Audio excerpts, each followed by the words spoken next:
Wih, opening Katanya sih kali gitu. gitu. Opening langsung kayak gini ya.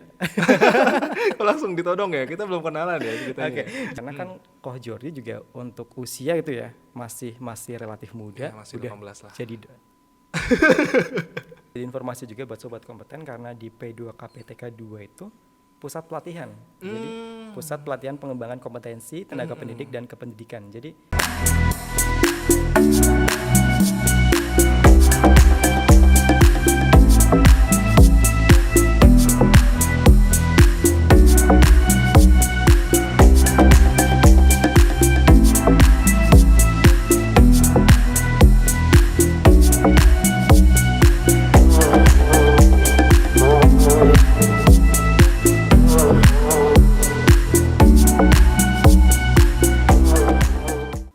Jordi Lasmana Putra. Halo. Bener ya? Bener. Takutnya salah gitu kan. Enggak lah, bener. Bener.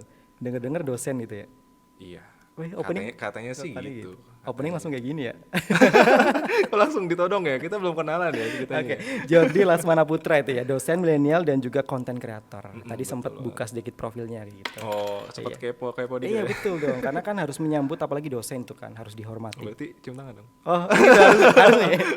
Social distancing. Oh iya benar. Tapi yang penting kita udah vaksin itu ya. Ada vaksin ya? Iya, dalam Udah mendukung. berapa kali?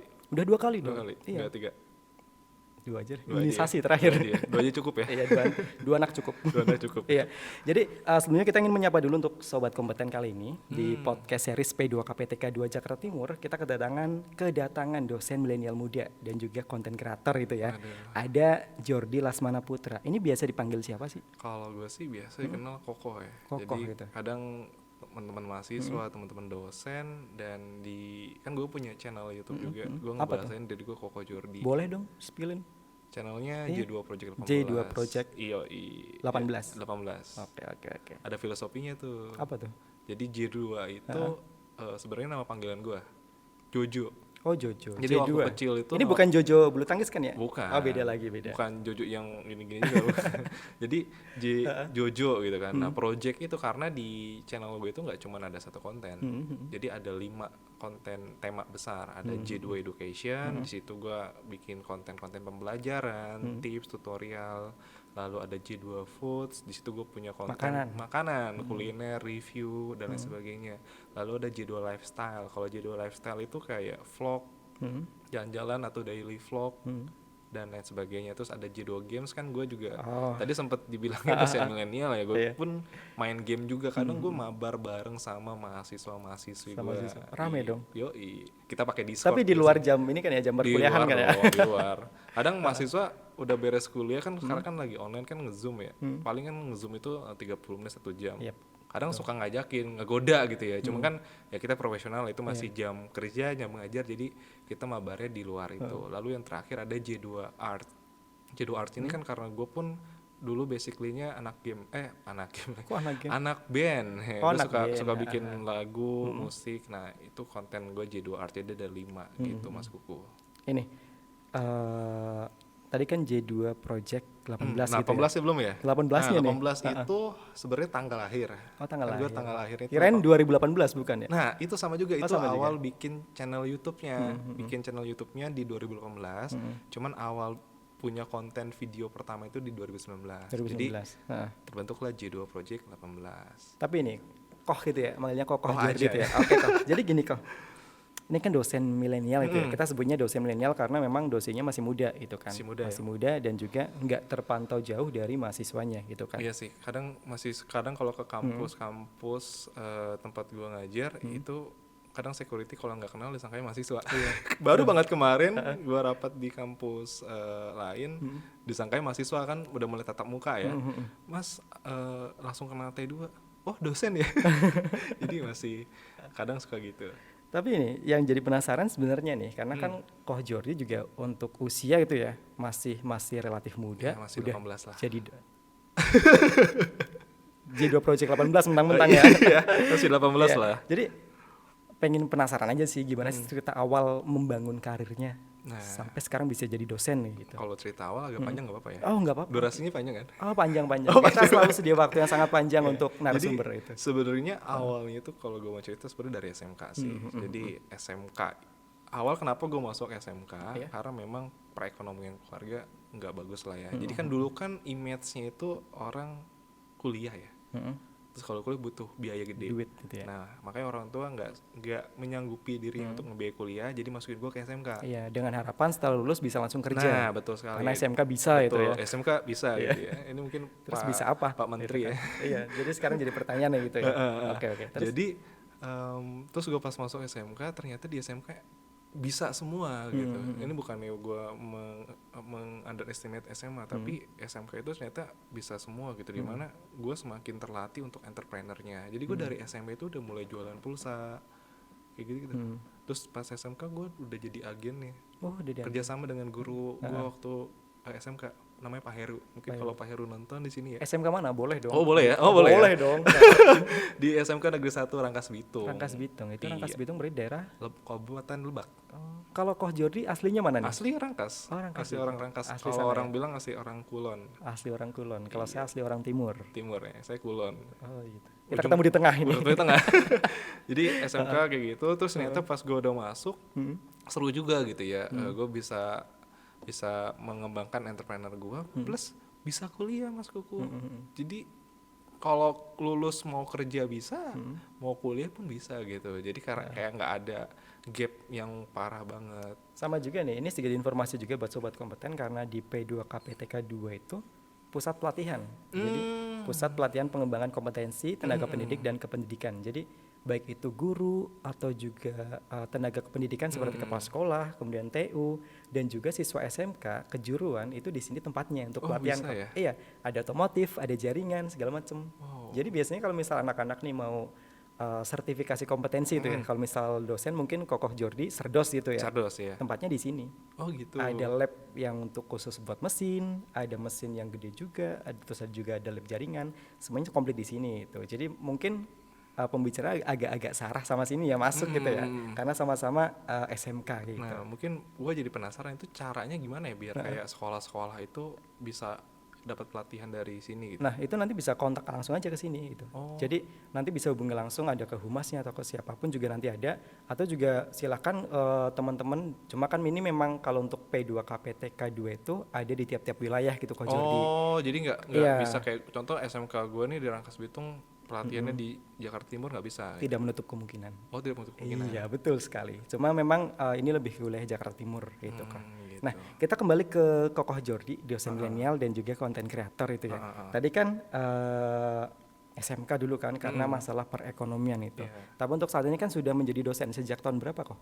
Sebenarnya dari dosen itu di tahun 2018. 2018. Nah Kok kalau 18 semua sih?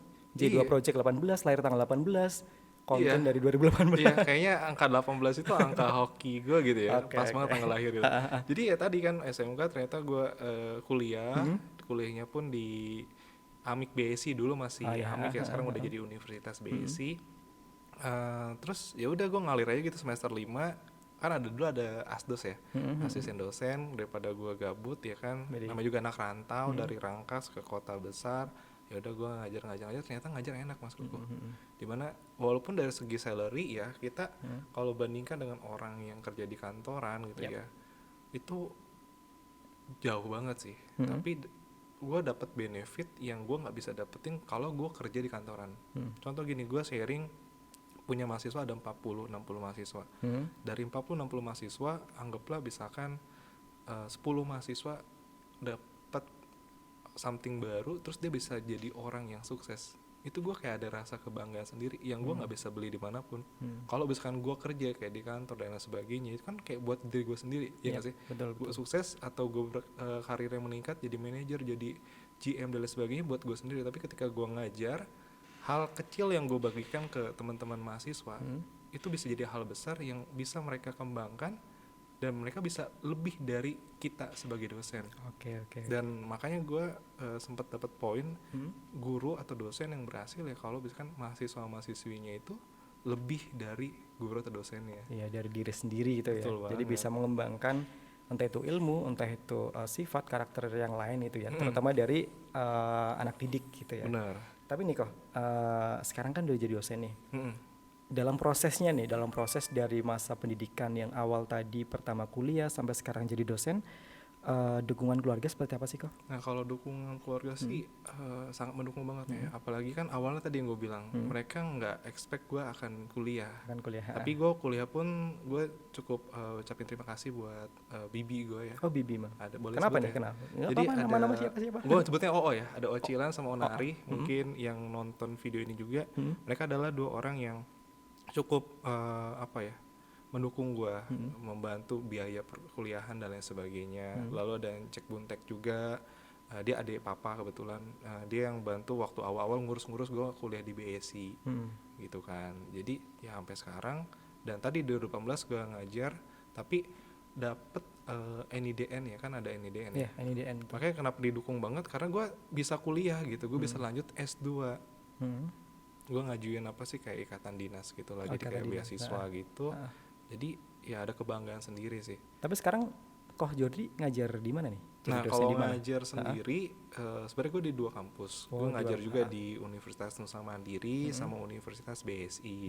Tapi kalau misalkan dosen itu kan sama sih kayak guru gitu kan, ada NIDN ya, nomor induk dosen nasional. Nah ada home base. Nah home base sendiri gue ada di Nusa Mandiri. Tapi gue ngajar di 2 kampus tadi. 2 kampus tadi ya.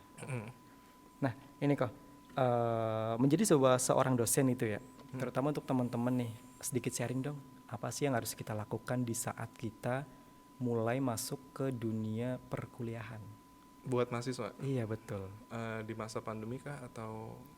Boleh di masa-masa sekarang itu. Ya sebenarnya gini sih, kalau dari pengalaman gue sendiri, kita harus jangan mindset itu jangan kuno, dalam artian kita kalau mau sukses harus kuliah. Iya. Kita sukses harus gini-gini. Sebenarnya sukses sendiri menurut gue itu ada 2. Dimana ada sukses pribadi, ada sukses yang buat eksternal. Internal eksternal. Dalam artian yang internal ini kita sendiri yang mengakui. Contoh, gue sekarang bisa S2 gratis. Itu gue ngerasa gue udah sukses. Karena banyak teman-teman gue yang nggak bisa nggak S2. gitu ya. Nah kalau yang eksternal itu yang dapat pengakuan dari luar. Contoh misalkan Mas Kuku tahun depan jadi gubernur misalkan. Amin. Misalkan itu kan sukses pencapaian yang diakui sama orang lain. Ya. Jadi intinya sih lebih ke bersyukur. Nah sekarang buat teman-teman, pesan buat teman-teman yang dapat kesempatan untuk melanjutkan pendidikan tinggi, dimanapun kampusnya menurut gue nggak jadi masalah. Nggak ada jaminan lu di kampus A, B, C, D, E, F, G, H lu bakal jadi sukses. Nggak jadi jaminan, itu tergantung diri kita sendiri. Adalah tadi ada 4 tahap sih sebenarnya. 4 tahap apa aja nih? Pertama tuh harus punya tujuan atau target. Oke, target. Target dulu nih. Apakah lu kuliah itu untuk mendapatkan ilmu atau untuk mendapatkan ijazah? Oh beda ya? Ada 2. Oh beda. Nah kalau bisa mendapatkan ilmu, ya berarti dia rajin, sering masuk, terus tugas mengerjakan. Walaupun materi perkuliahan itu kita nggak bisa 100% semua kuasain.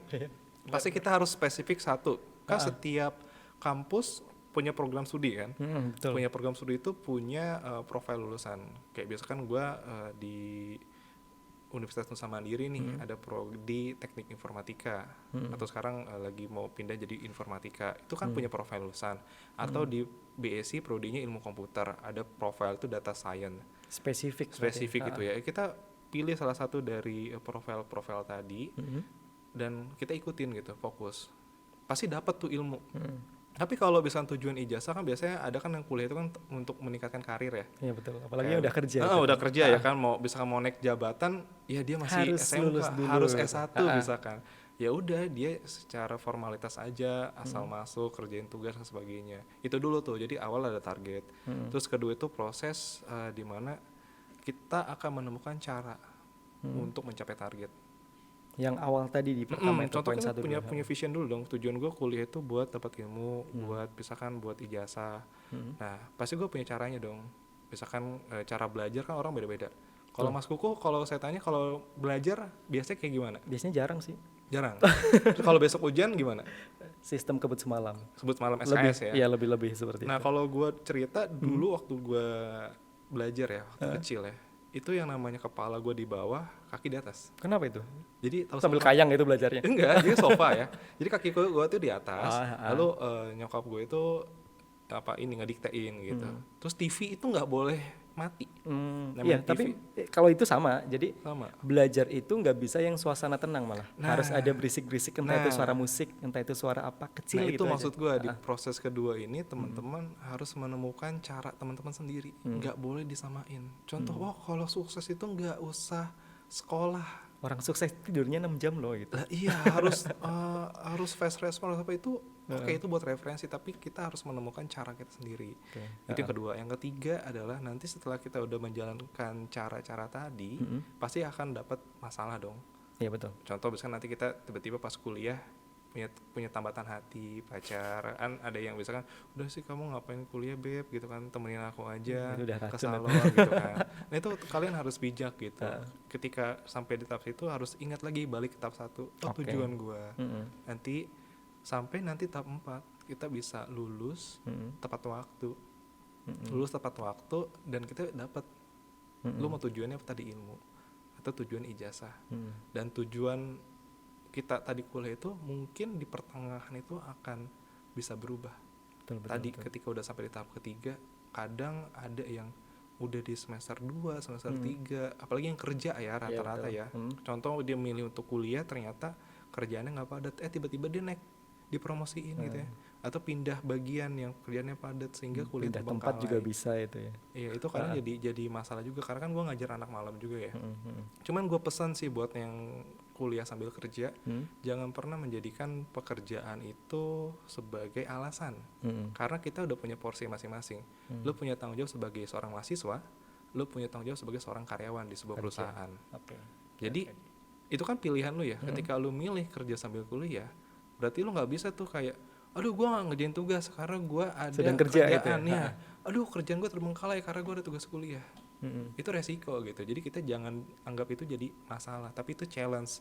Dimana ketika kita bisa mengatur yang namanya kita kuliah jadi mahasiswa, kita ngerjain tugas-tugas semaksimal mungkin, kita sebagai karyawan juga maksimal kerjaan kantornya, itu kita punya rasa kebanggaan sendiri ketika kita nanti kerjaan lancar, kuliah lancar. Wah, itu suatu kebanggaan buat pribadi sendiri. Karena itu sudah diprediksi kan.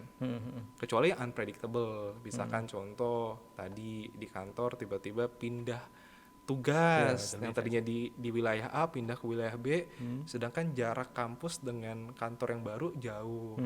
Nah, itu kan siasatinnya apa? Ya nanya ke teman atau intinya kayak gitulah.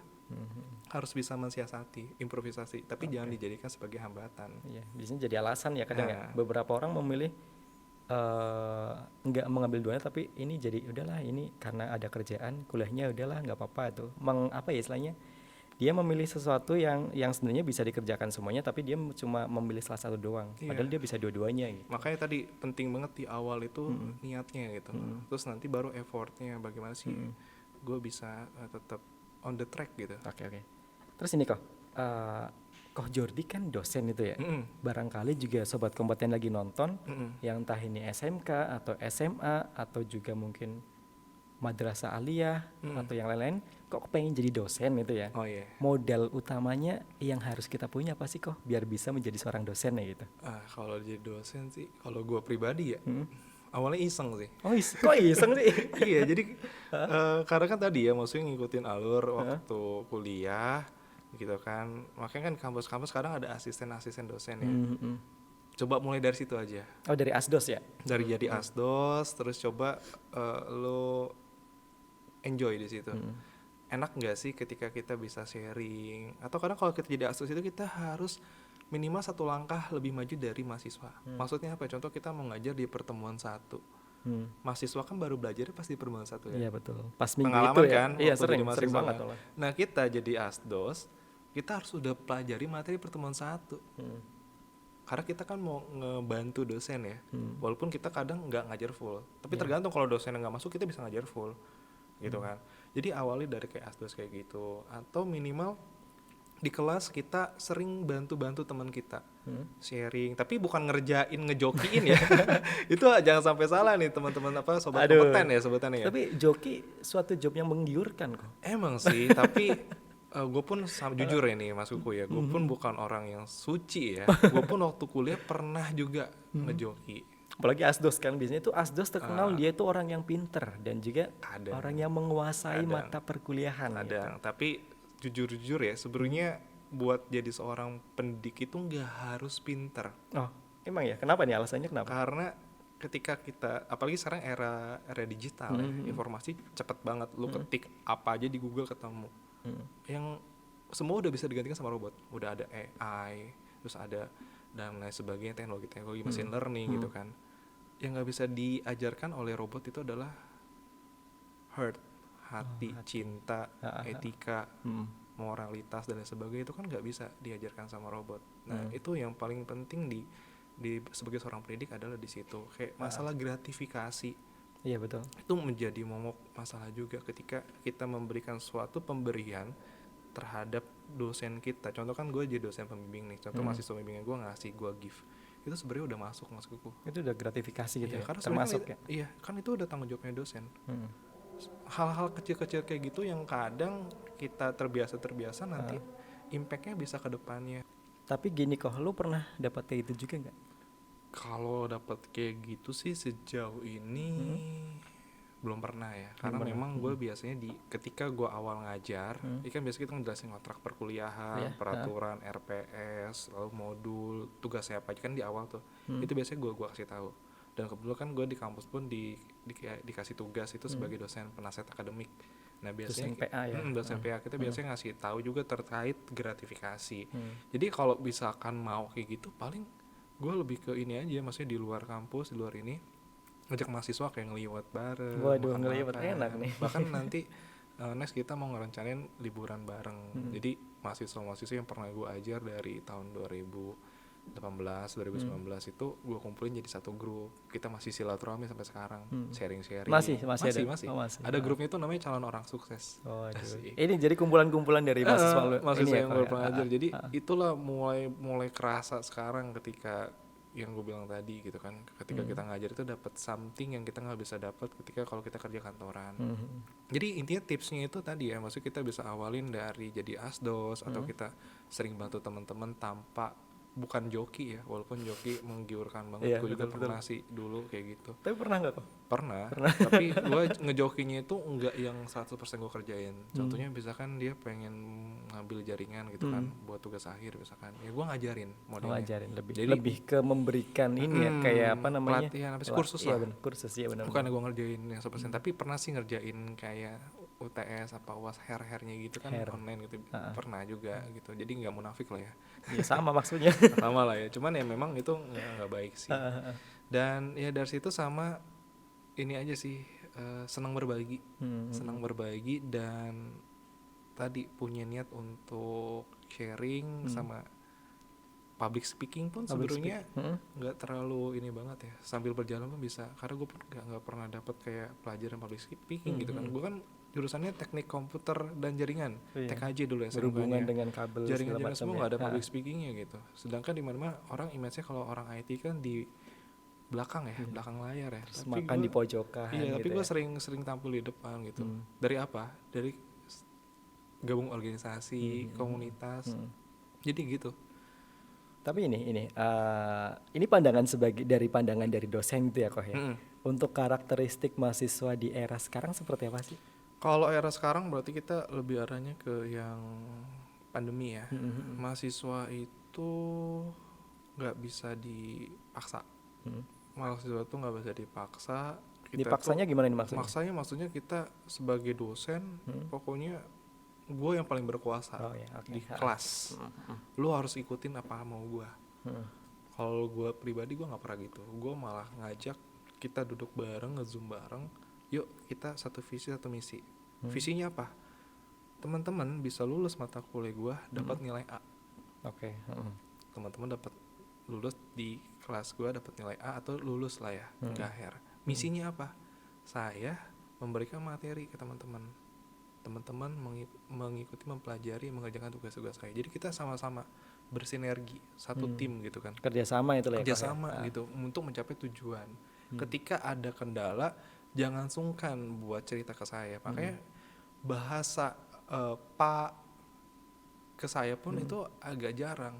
Mereka tuh lebih senang manggilnya Bang, itu. Kokoh Kokoh itu paling ya. Iya, atau Kak kadang gitu. Jadi Ya kalau gue lihat sih lebih kayak gitu ya. Jadi kita berusaha buat nyaman buat mahasiswa. Dan tadi maksudnya kita sebagai dosen itu bukan berarti lu yang menguasai kelas, lu paling bisa, enggak. Banyak mahasiswa yang ternyata lebih pinter Bisa dari itu, kita. ya. Jadi makanya poin penting sebagai seorang pendidik atau sebagai seorang dosen gitu ya, menurut gue pribadi, kita jangan hanya mengandalkan ilmu yang kita milikin. Karena namanya ilmu itu bisa luas. Apalagi sekarang YouTube ya. Benar sekali. Lu mau belajar apa? Tentang konfigurasi mikrotik, belajar programming tentang Python, belajar data science, machine learning. YouTube banyak. Pelatihan pemerintah pun banyak, dari Kominfo, dari Google dan lain sebagainya, itu gratis. Betul. Tadi pendidikan apa sih yang penting ya, tadi untuk etika, terus memberikan arahan, motivasi, inspirasi. Itu sih. Itu yang selalu gue berikan ke mahasiswa yang gue ajarkan, agar mereka nggak cuman materi aja. Karena kalau diajarkan materi doang, itu pasti mahasiswa itu akan bosan.